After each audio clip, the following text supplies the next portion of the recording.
આપણે તો ઇન્જેક્શન લગાવવાનું કોઈ આંખો આપણી આમ નીચાઈ જાય જોરથી, અને અહીંયા તો વેદનાની રેખા પણ એમના મુખ ઉપર ન દેખાય.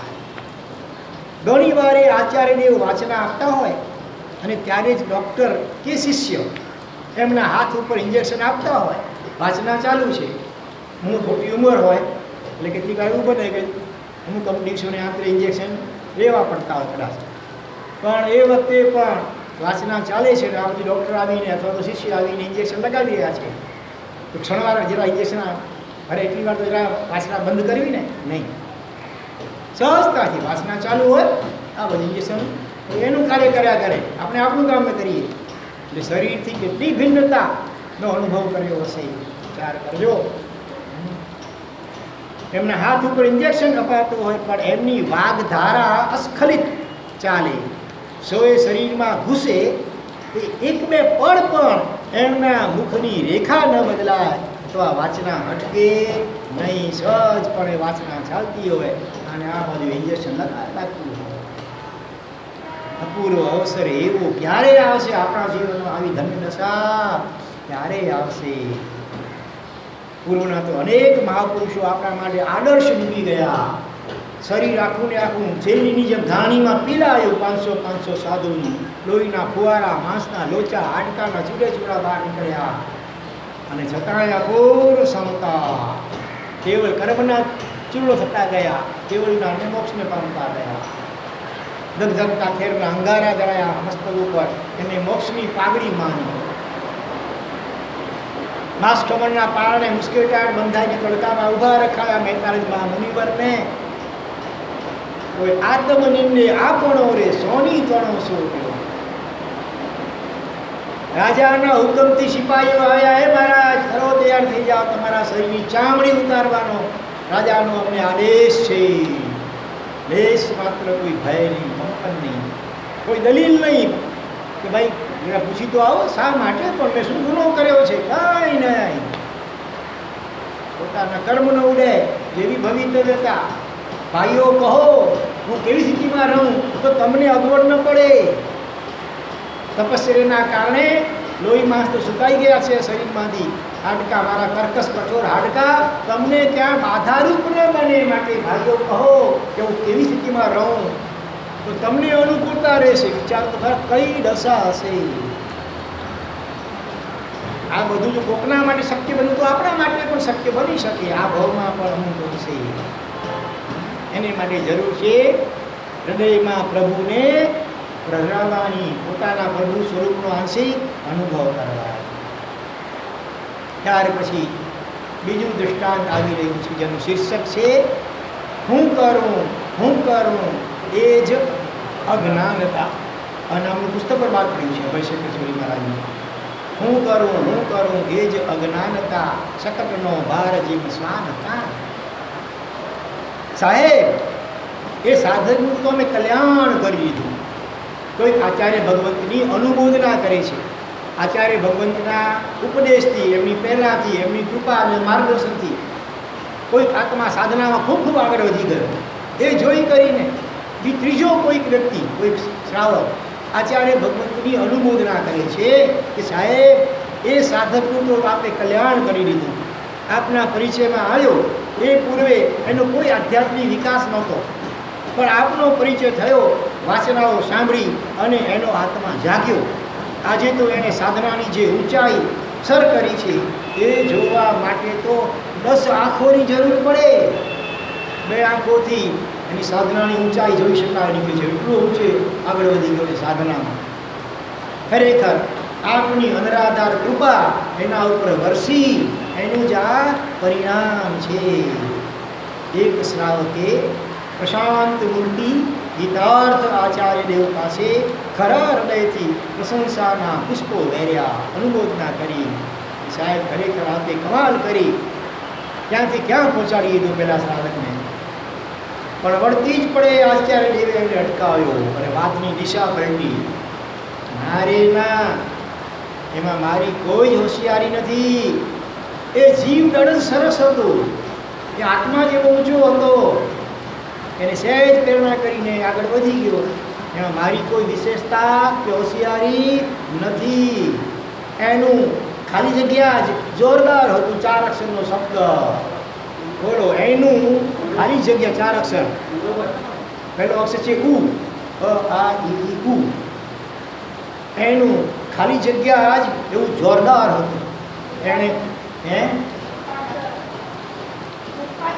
ઉપાદાન, ધન્યવાદ. ઉપાદાન, ઉપાદાન આપણો આત્મા અને દેવ ગુરુ ધર્મ એક નિમિત્ત કારણ કહેવાય.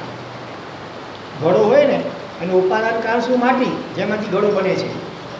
નિમિત્ત કારણમાં કુંભાર, ચક્ર વગેરે વગેરે બધું એ નિમિત્ત કારણો કહેવાય.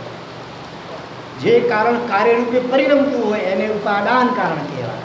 બાકીના બધા નિમિત્ત કારણ કહેવાય.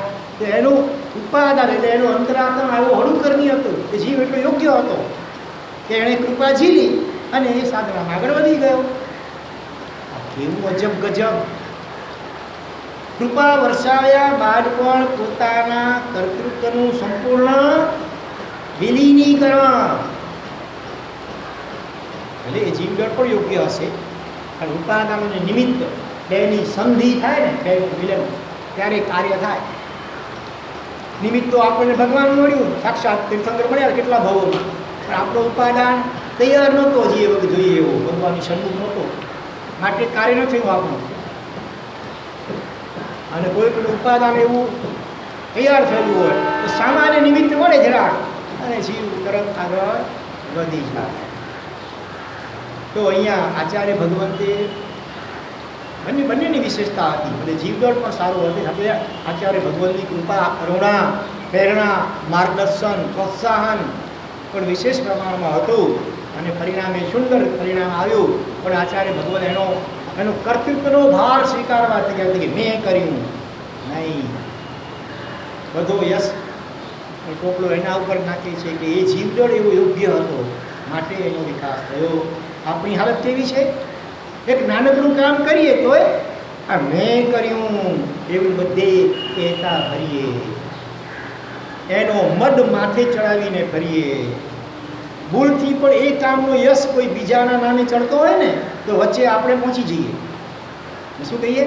ના ના, એ કામ એણે ક્યાં કર્યું છે, એ બધું તો મેં જ કરેલું છે, એવું બોલ્યા વિના રહીએ નહીં. અહંકાર, આ કર્તૃત્વ ભાવ. આચાર્ય દેવ પાસેથી આપણે કર્તૃત્વ ભાવનું વિલીનીકરણ શીખીશું.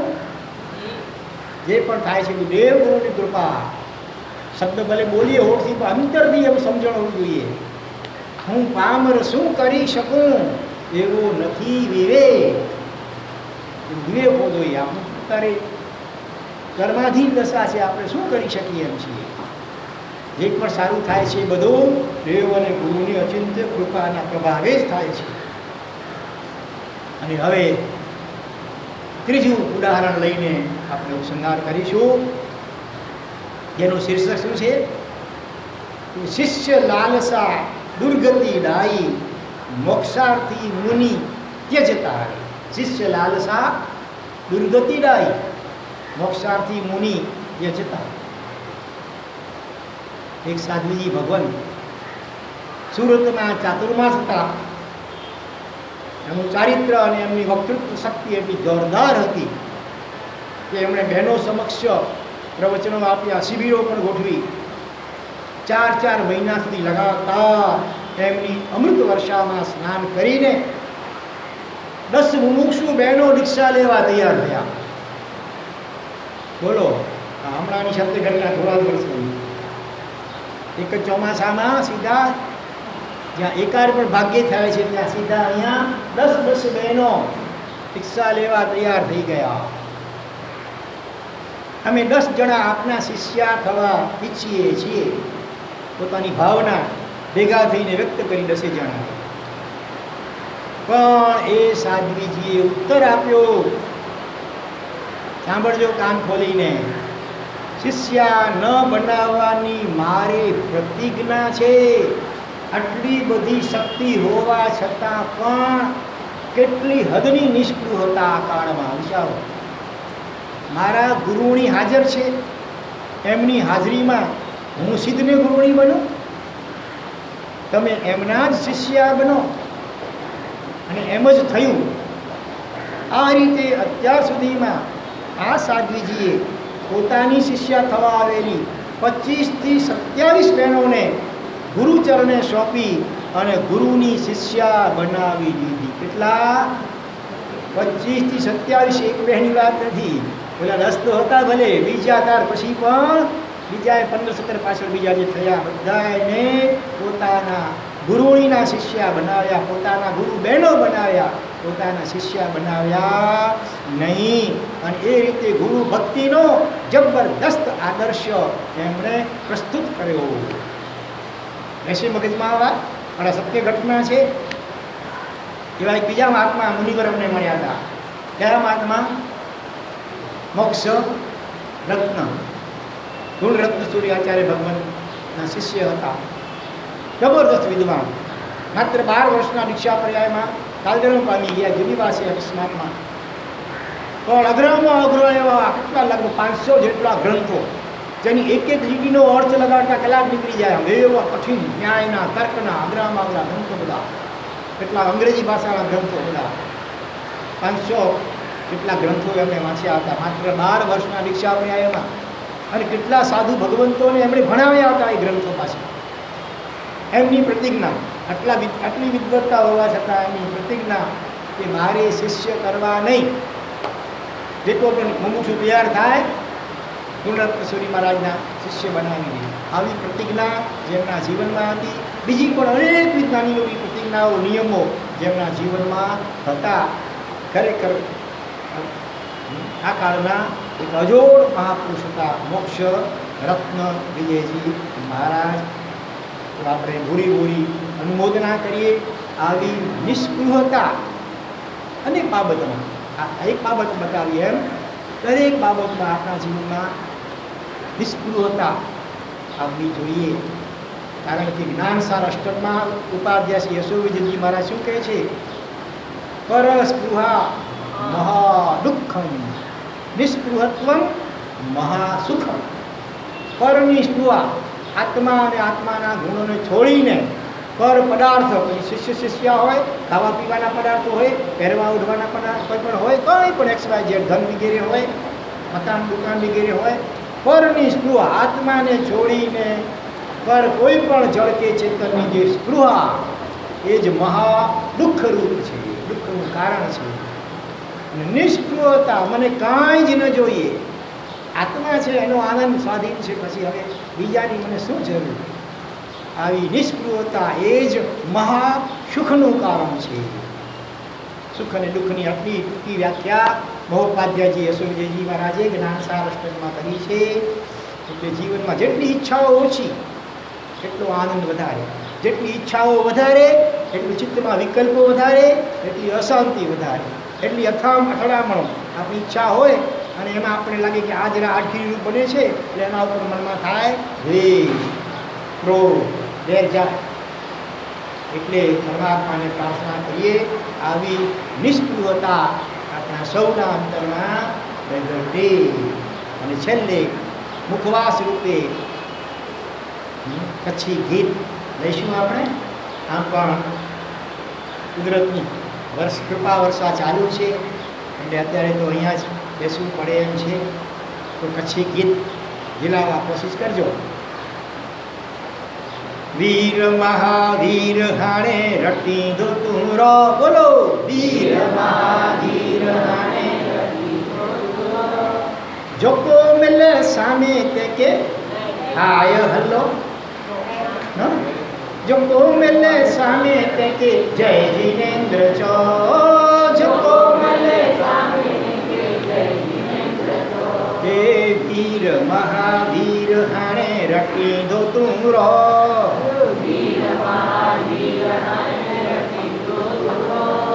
जो को मिले स्वामी ते के जय जिनेन्द्र चो.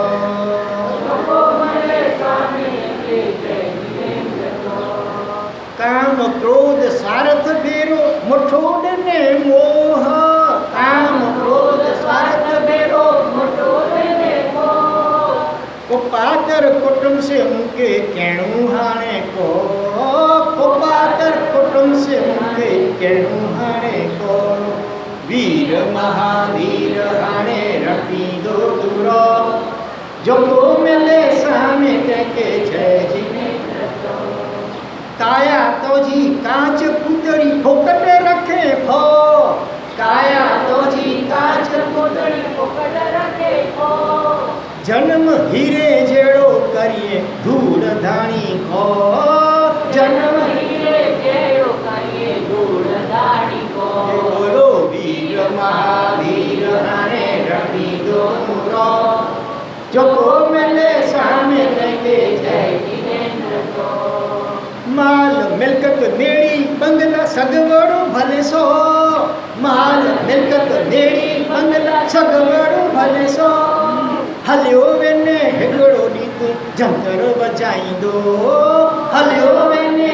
હેગડો દીતું જંતર બજાઈ દો બોલો વીર મહાવીર તાણે રફી દો તુરો જોગો મેલે સામે કે જય જીનેન્દ્ર તો 60 70 80 90 જીવન ડાયકાડો 60 70 80 90 જીવન કાયકારો કોસુંદો ધણી પાડે જોતર ગણેથી દીગો કોસુંદો ધણી પાડે જોતર ગણેથી पाड़ी जो धनी એટલે यमराज कोसुंदो आने तो थोड़ो के जीवन में क्या विचार होता वीर महावीर हाने रपीदो तुरो जोगो मेले सामे के जय જીનેન્દ્ર તો ओगे ओलते रात दी जपिए नाम जो ओगे ओलते રાતડી જપીએ નામ જો ए जीते मैंने जिंदगी तू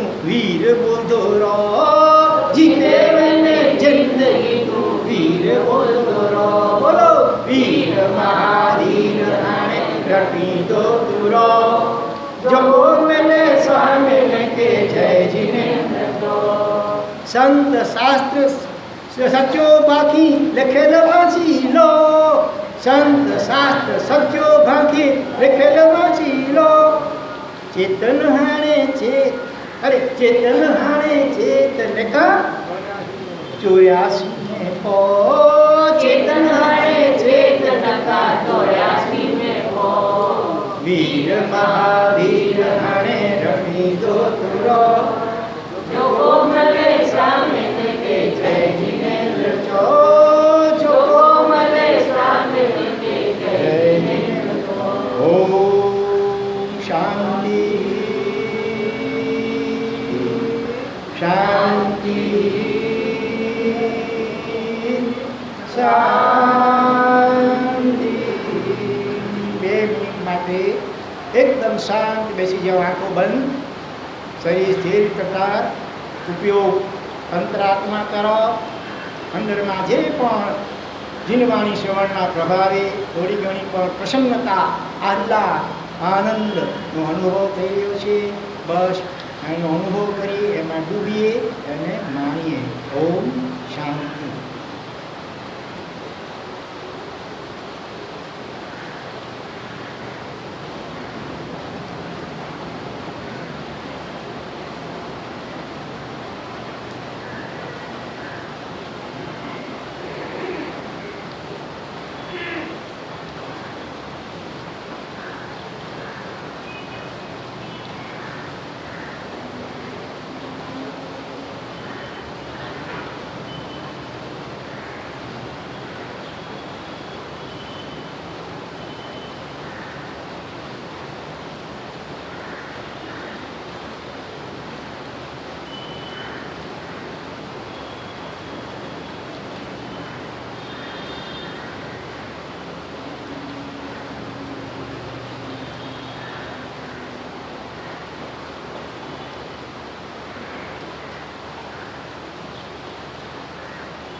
वीरेंद्र